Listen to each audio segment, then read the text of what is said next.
Most people confuse attraction with connection. Attraction fades, but when someone feels a soul connection with you, that never leaves them. And here's the twist.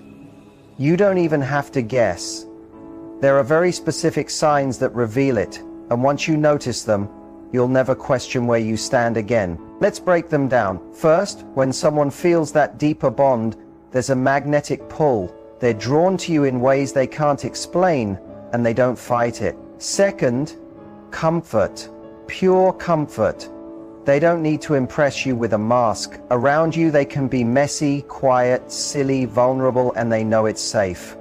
Third, you'll notice an unspoken language.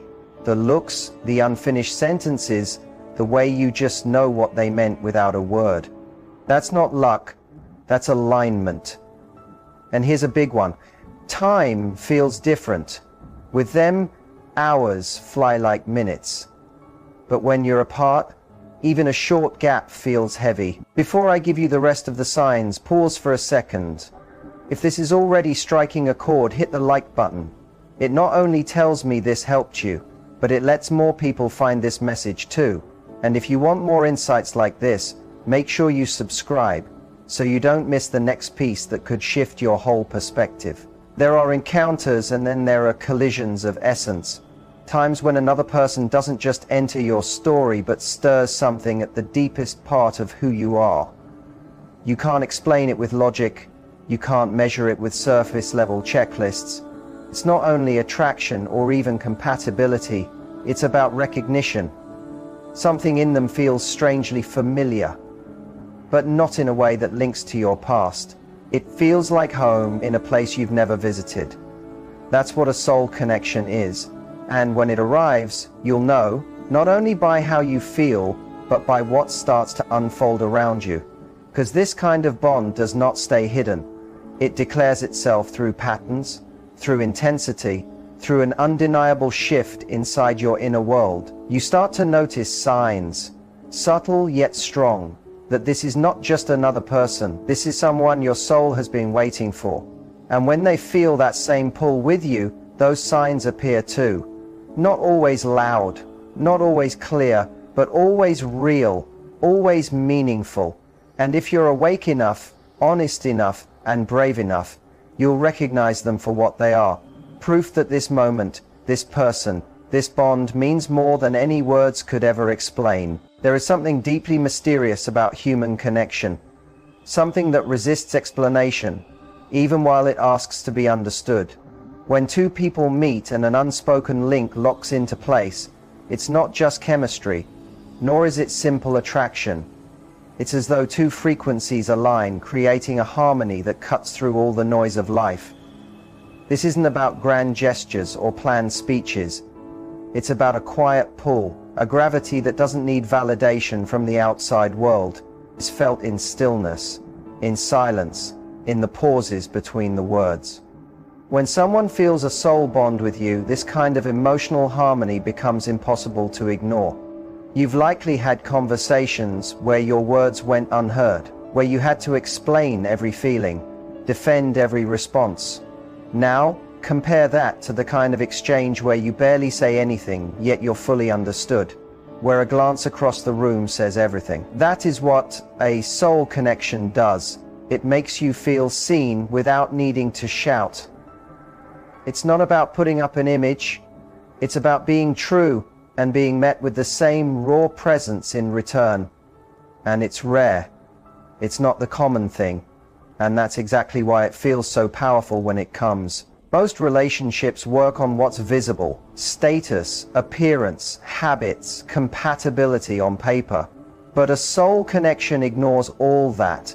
It doesn't care for the outer skin. It dives into the inner structure of who you are. You'll notice this when someone starts responding not just to your words, but to the energy behind them.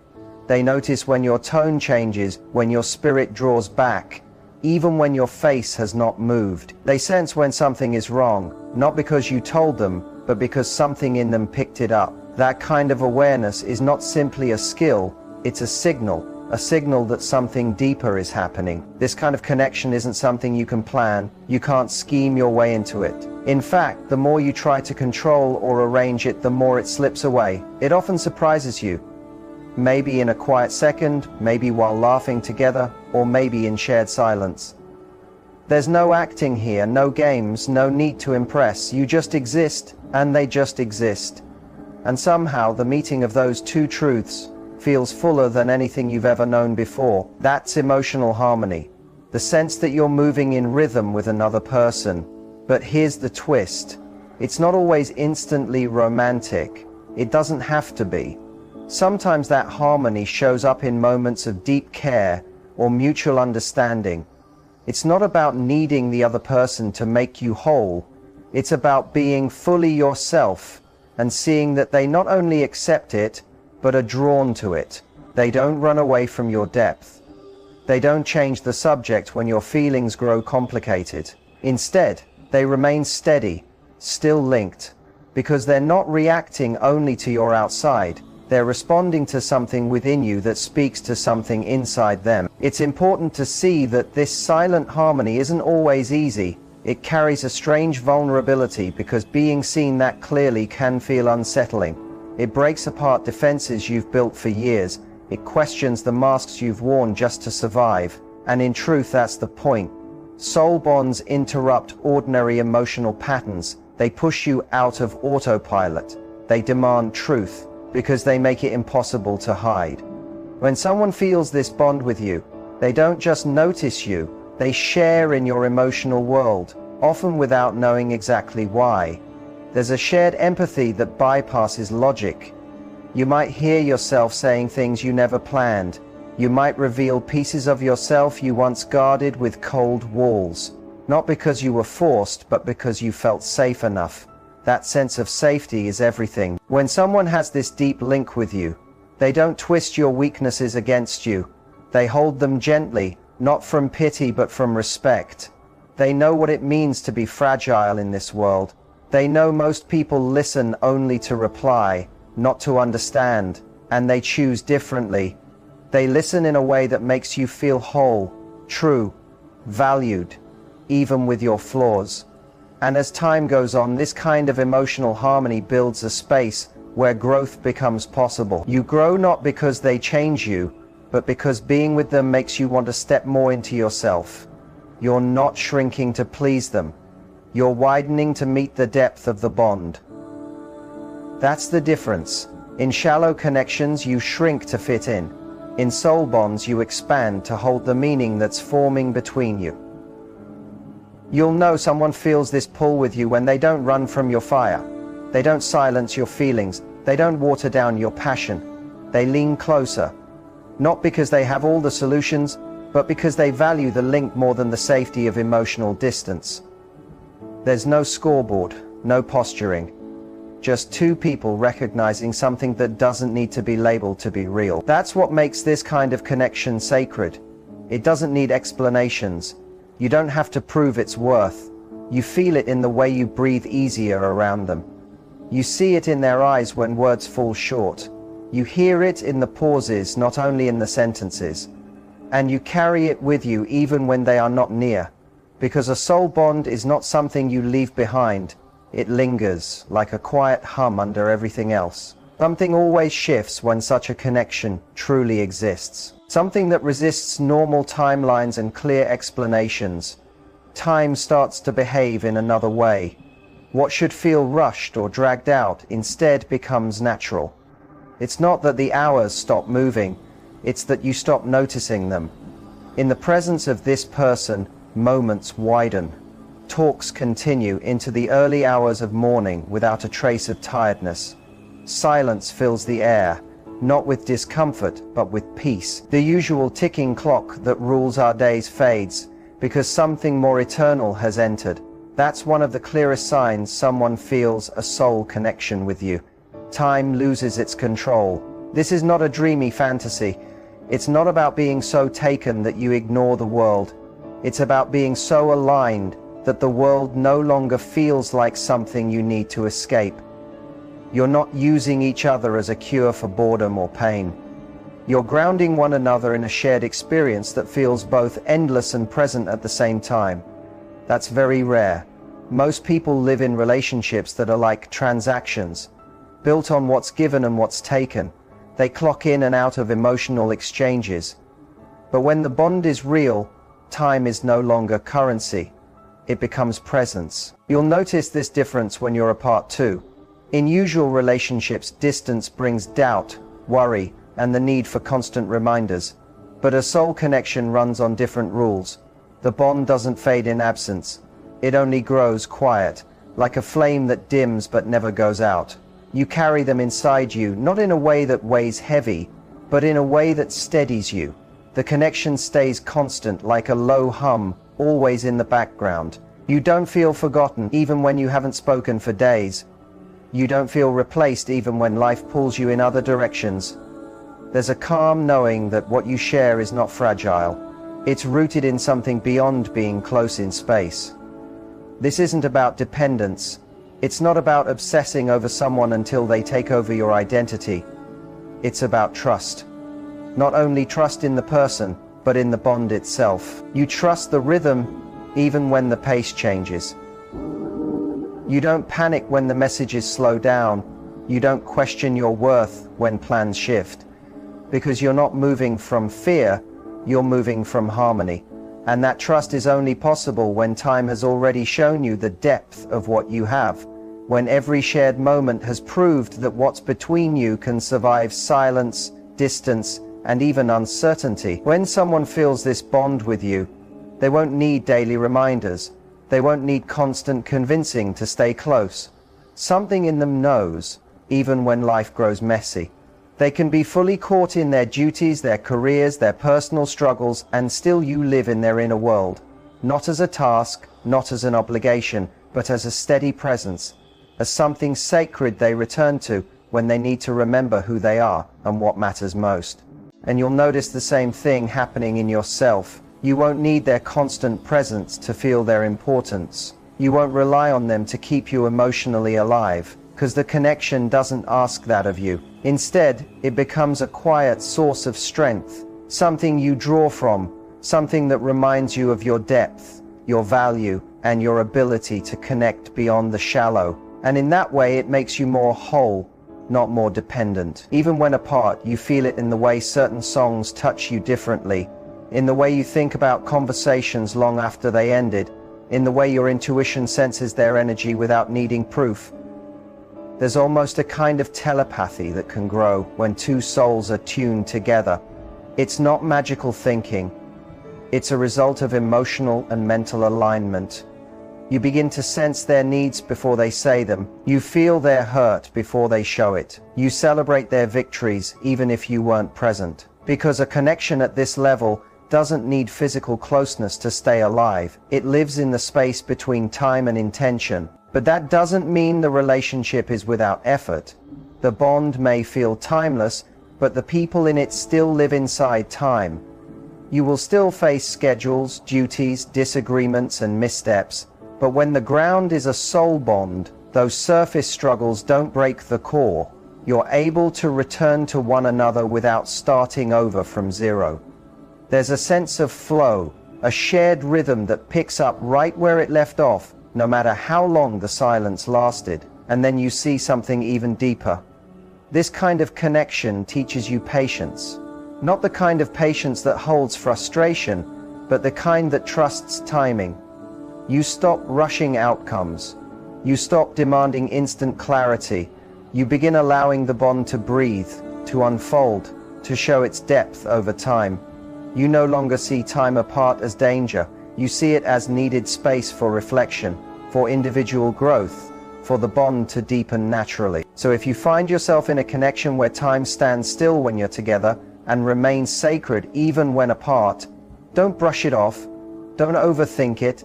Until it dies, just notice. Ask yourself, do you feel rushed or do you feel real? Do you feel drained when they leave or do you feel expanded? Do you measure time with them in minutes or in meaning? These answers will tell you more than anything else, because when someone feels a soul connection with you, time will not be your enemy. It becomes your companion, bending quietly around a bond that refuses to shrink into fleeting moments. Most people picture soul bonds as soft, poetic, easy experiences, something sweet and gentle. But the truth is more layered. When someone feels a soul connection with you, it doesn't just soothe, it challenges, it shakes awake parts of you, and what it stirs is not always comfortable.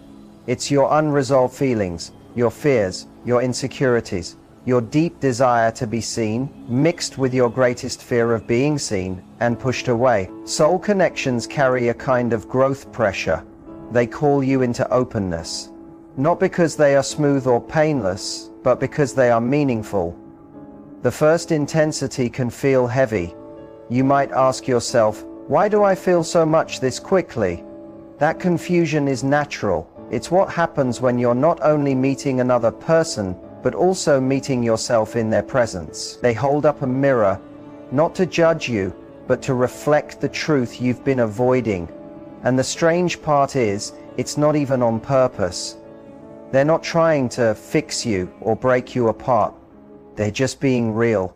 And their realness forces you to face your own layers with honesty.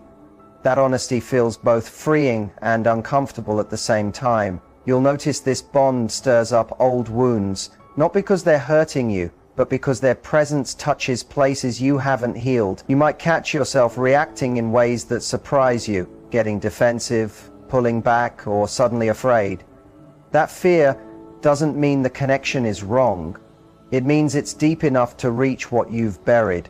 And in that moment, there's a choice. You either retreat into what feels safe, or you lean into growth. If they feel the same soul-level bond with you, they won't punish you for being scared. They won't use your weakness against you or expect you to be perfect. What they'll do instead is stay present. They may challenge you, yes, but never with cruelty. They'll push you to open, to stretch, to be more real than you've ever been. That doesn't always feel soft. Growth rarely does. But it feels right. It feels needed because this kind of connection isn't here to protect your ego. It's here to grow your spirit. You'll find yourself saying things like, I've never told anyone this before. Not because you planned it, but because something in you trusts them with the truth. And once you've let that truth out, whether it's fear, memory, or doubt, the scariest part is over. What happens next becomes the test. Do they stay? Do they flinch? Or do they hold your truth with care, knowing how heavy it was for you to share? That moment after your vulnerability is revealed is when the connection shows its depth. When someone feels a soul bond with you, they don't run from your discomfort. They sit in it with you. They don't rescue you from your pain, because they respect you too much to treat you as if you're broken. But they also don't abandon you to suffer alone. Instead, they stand as a witness, a steady, consistent witness to your unfolding. And in return, you do the same for them. That mutual witnessing, that shared openness, becomes the foundation for intimacy that can't be faked. This isn't always smooth. A soul bond doesn't promise automatic compatibility. It doesn't guarantee instant alignment in routines, life goals, or ways of expressing emotions. In fact, the pull between who you've been and who you're becoming can create friction, but it's purposeful friction. It's the kind that wears down your ego just enough to let your true self out. That's the role of a soul connection. To break what needs breaking and to nurture what's real under the rubble. Many people run from this kind of bond because it feels too strong. They mistake the discomfort for something toxic. But the two are different. Toxicity manipulates and twists. A soul connection reveals and lifts. One traps you in cycles, the other calls you higher, even when it's uncomfortable. You'll know it's a true soul bond when the challenge you feel in their presence isn't about making yourself smaller or quieter. It's about being seen and being held accountable for who you could be if you stopped hiding. You'll notice talks that cut deeper than surface compliments. They'll ask questions that linger with you. They'll speak truths that unsettle the stories you tell yourself, not to hurt, but to wake you. That's what real connection does. It wakes you to your habits, to your potential, and demands you show up fully, not halfway. Over time, something powerful happens. You begin to see that the tension, the challenge, the discomfort was never a threat. It was an invitation. An invitation to grow, not just as a partner, but as a person. And if they feel this bond with you, they'll be growing too. You'll notice them becoming more reflective, more open, more self-aware. It's transformation. This kind of bond can't survive with masks. It demands honesty even when it's messy. It asks for presence even when leaving would be easier. And above all, it calls for accountability, not the harsh kind, but the kind that says, I see you and I believe in who you can become. That's rare, and when it happens, or rather, when it finds you, it doesn't just change your relationship, it shifts your life. So if you feel this kind of soul bond with someone and you feel tested, don't run. Pause. Look deeper. Ask yourself if what you're feeling is fear of being hurt or fear of being fully seen. One points to danger, the other to exposure. And if it's exposure, maybe that's exactly where your healing begins. When someone feels this deep bond with you, it doesn't